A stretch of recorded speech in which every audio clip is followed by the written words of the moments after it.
قوة إلا بالله العلي العظيم. بسم الله الرحمن الرحيم. الحمد لأهله والصلاة على أهلها.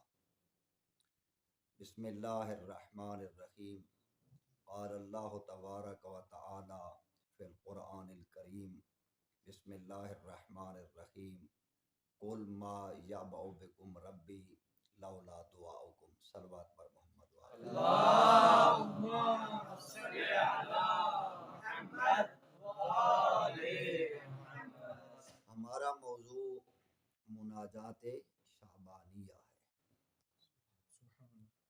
یہ وہ عظیم مناجات ہیں جو سب کے سب امام علیہ الصلوۃ والسلام کی زبان مبارک سے صادر ہوئے ہیں۔ یہ اس لیے مناجات کہ اس کے بعد آنے والا مہینہ شہر اللہ، اللہ کا مہینہ ہے، افضل ترین مہینہ ہے ماہ مبارک، تو ہمیں ان مناجات کی طرف توجہ کر کے اس شہر اللہ کے لیے تیاری کرنی چاہیے۔ یعنی گویا ماہ مبارک کے آنے سے پہلے ہمیں ان دعاؤں کے ذریعے اپنے اللہ کی طرف اپنا ربط بڑھانا چاہیے۔ تو مناجات شعبانیہ کے حوالے سے ہمارا آج پہلا درس ہے۔ پہلا درس ہمارا صرف دو چیزوں پر ہے کہ جو معصوم نے پہلا جملہ ہی ارشاد فرمایا اور اس مناجات کو شروع کیا تو فرمایا اللہم صلی علی محمد و آل محمد واسمع دعائی اذا دعوتک واسمع ندائی اذا نادیتک وقبل علی اذا ناجیتک فقد حربت الیک ووقفت بین یدیک مستقینا۔ اب اس دعا سے پہلے معصوم نے درود پڑھا ہے۔ کیا پڑھا ہے؟ درود پڑھا ہے۔ تو تھوڑا سا اگر ہم فکر کریں کہ یہ معصوم نے جس دعا کو مناجات کو شروع کیا ہے درود کے ساتھ، تو اس درود کے ساتھ شروع کرنے کی وجہ کیا ہے اور اس درود کی عظمت کیا ہے؟ تو اس میں دو جملے ہیں۔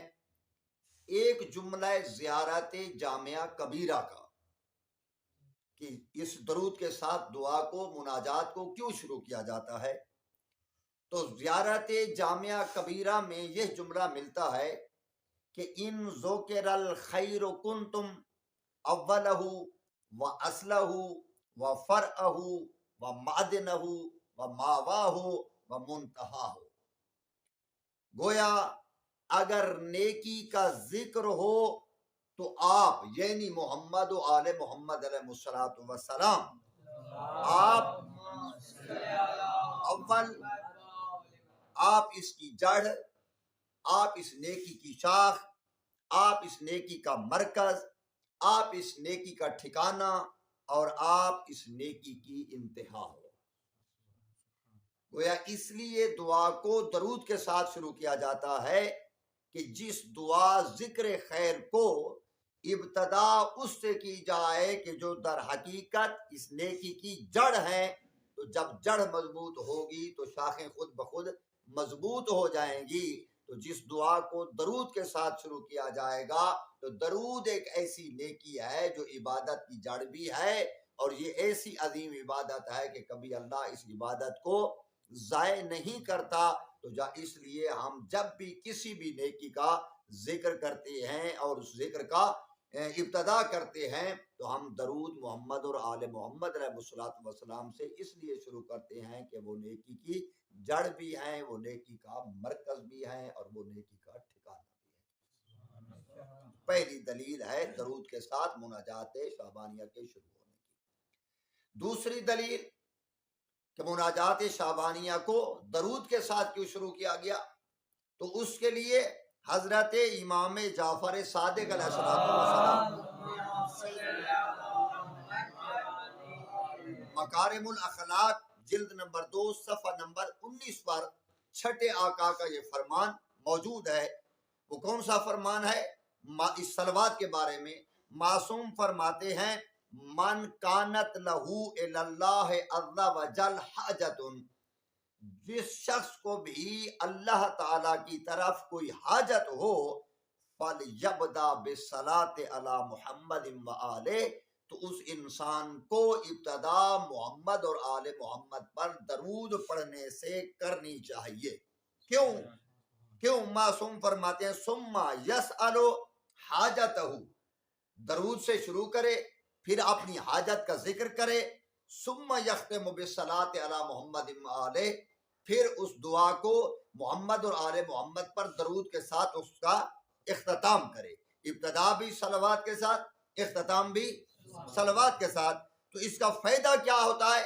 فرماتے ہیں اکرم من ان یقبل الطرفین ویدع الوسط، اللہ تعالیٰ اس سے زیادہ کریم ہے کہ ابتدا کو بھی قبول کرے انتہا کو بھی قبول کرے، کیونکہ ابتدا میں درود والی عبادت اس کو بھی قبول کر لے، انتہا میں درود والی عبادت اس کو بھی قبول کر لے۔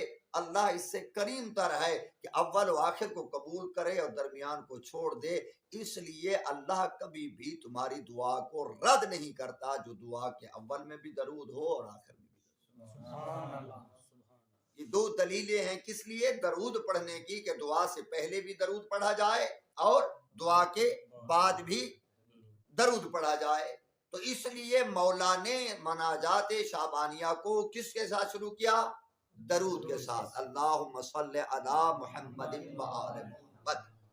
اب اس میں 3 جملے ہیں، واسمع دعائی، اے اللہ میری دعا کو سن، اذا دعوتک جب میں تجھے پکاروں، واسمع ندائی میری ندا کو سن، اذا نادیتک جب میں تجھے ندا دوں، اللہ اکبر، واقبل علی اذا نجیتک، اے اللہ میری طرف توجہ کر جب میں تجھ سے مناجات کروں، جب میں تجھ سے مناجات کروں۔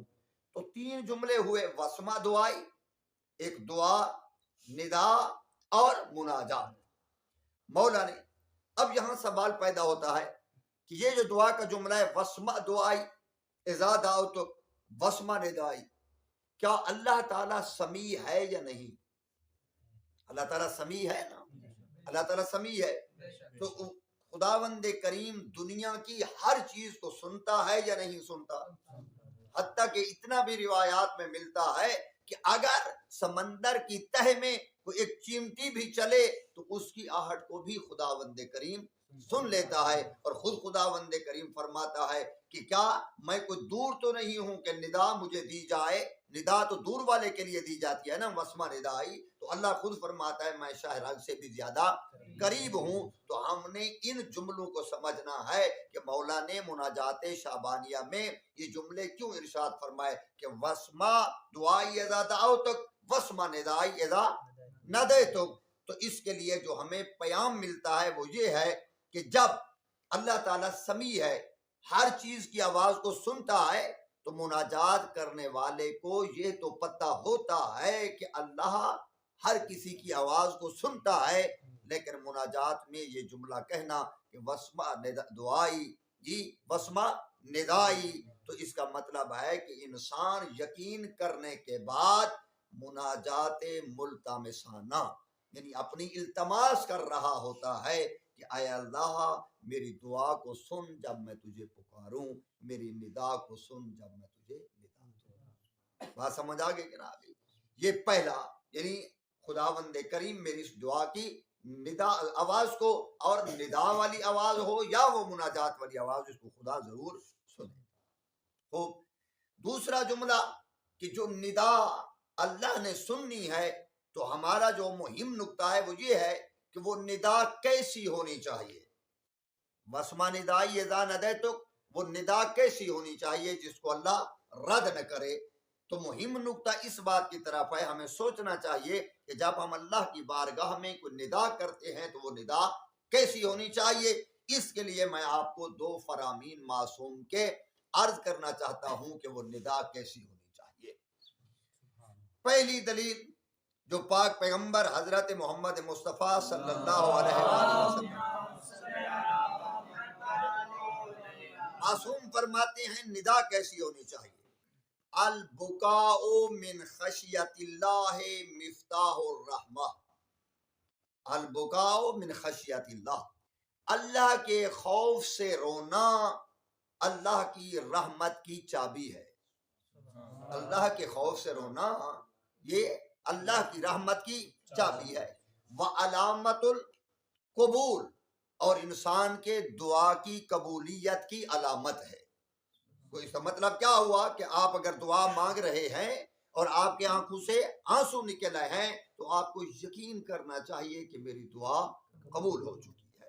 وباب الاجابہ، اور آنکھوں سے آنسو کا آنا اور پھر ان آنسوؤں والی ندا کا نکلنا، یہ دعا کی اجابت کا دروازہ ہے۔ دعا کی اجابت کا دروازہ ہے۔ تو یہ پہلا کہ ندا کیسی ہونی چاہیے، انسان کی ندا ایسی ہونی چاہیے کہ انسان رو رو کر اپنے اللہ کی بارگاہ میں دعا مانگے تاکہ اللہ میری اس ندا کو سنے۔ اور آپ نے تجربہ کیا ہوگا کہ اگر کوئی بندہ 10 بندوں میں کھڑا ہے، وہ رو رہا ہے تو وہ 9 بندے اس کی طرف متوجہ ہوں گے کہ یہ کیوں رو رہا ہے۔ تو بعین ہی جب بندہ دعا کر رہا ہوتا ہے اور کچھ چپ بیٹھے ہوتے ہیں اور ایک شخص جب رو رہا ہوتا ہے تو اللہ بھی ان آنسوں کی طرف توجہ فرماتا ہے۔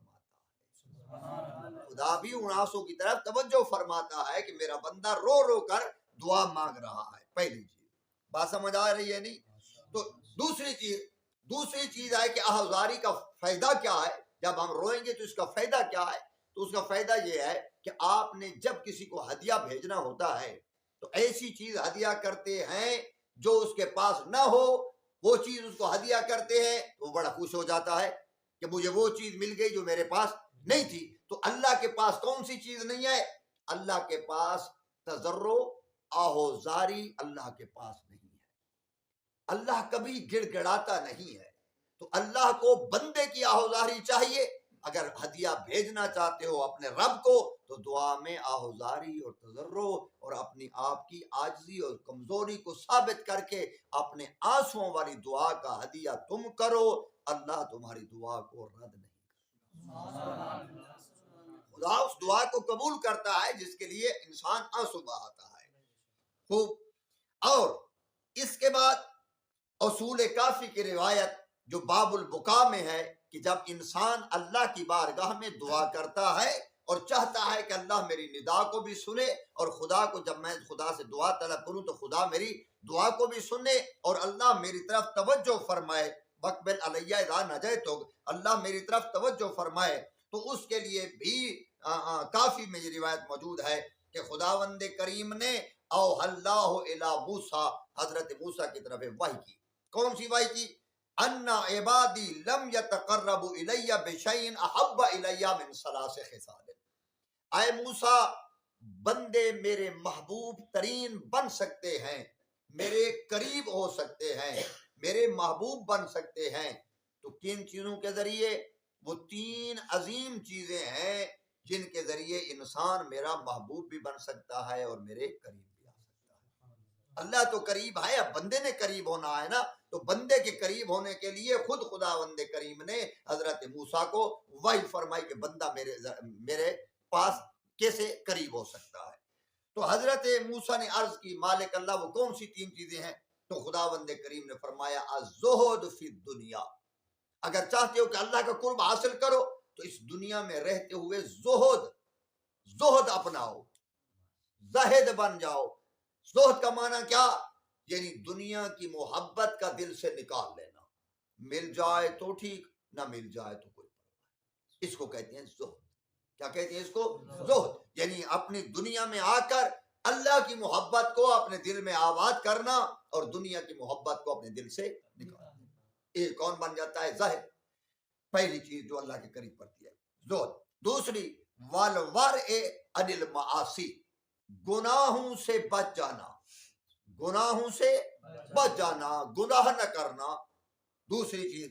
تیسری چیز والبکا من خشیتی، اور اللہ فرماتا ہے میرے خوف کی وجہ سے رونا، میرے خوف کی وجہ سے رونا۔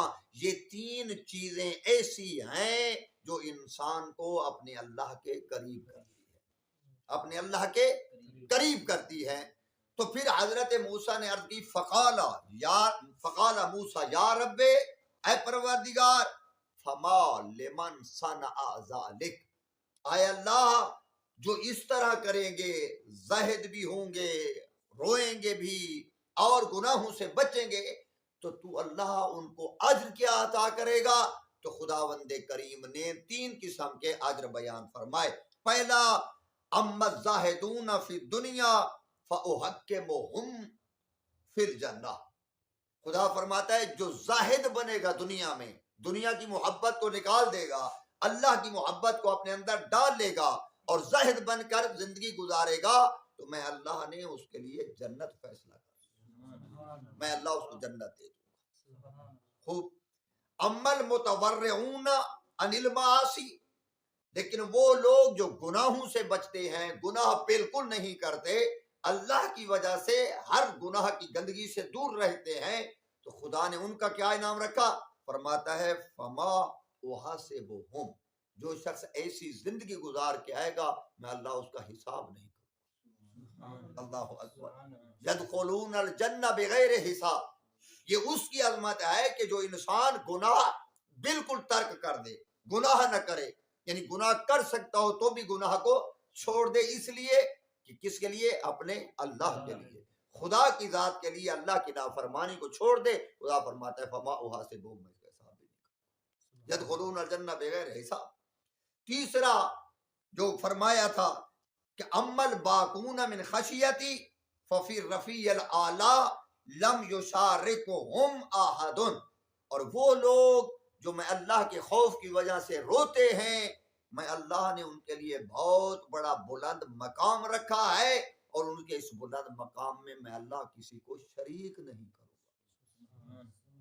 گویا یہ ان کا مقام ہے کہ جو اللہ کی بارگاہ میں خوف خدا میں روتے ہیں، اور رونا دعا کے وقت ہو یا نماز میں رونا ہو خوف خدا سے، تو یہ نماز کی قبولیت کی علامت ہے اور دعا کی قبولیت کی علامت ہے۔ تو آئیے ان مناجات شعبانیہ کو سمجھیے، ان کی کہ مولا نے یہ مناجات شعبانیہ کیوں فرمائے اور ان کی اہمیت کیا ہے، اور ہمیں شعبان المعظم کی عظمت کو سمجھنا چاہیے۔ یہ ویسے مہینوں کی طرح نہیں ہے کہ ہم ایسے دن رات اپنے گزارتے رہیں، بلکہ ان کے دن اور ان کی راتیں بھی اپنے مقام سے بلند ہیں، اور ہمیں ان دعاؤں کا سہارا لے کر اپنے ماہ مبارک کی تیاری بھی کرنی چاہیے اور اپنا رابطہ اپنے اللہ سے رکھنا چاہیے، تاکہ وسما دعا اذا دعوتک وسما ندا اذا ندیتک، جی کہ جب میں دعا مانگوں تو اللہ میری دعا کو قبول کرے، اور جب میں اسے پکاروں تو وہ میری ندا کو بھی سنے،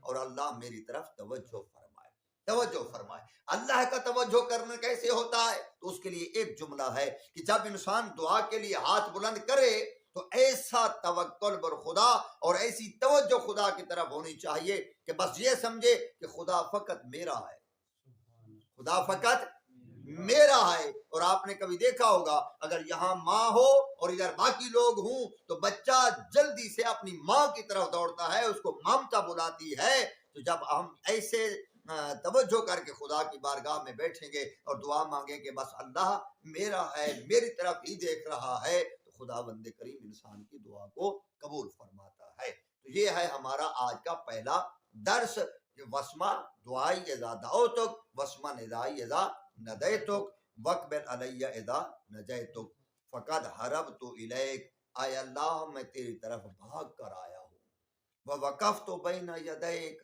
اور اے اللہ میں تیرے سامنے کھڑا ہوں، مستقیناً لکا متضرعا، کس حالت میں؟ تضرع آہوزاری کی حالت میں تیری طرف آیا ہوں، راجین لما لدیک ثوابی، تجھ سے امید رکھتے ہوئے کہ اس ہر چیز کا ثواب تم میرے لیے ہی مخصوص کر دے گا۔ وما علینا الا البلاغ المبین، وآخر دعواہم الحمد للہ رب العالمین۔ صلوات پر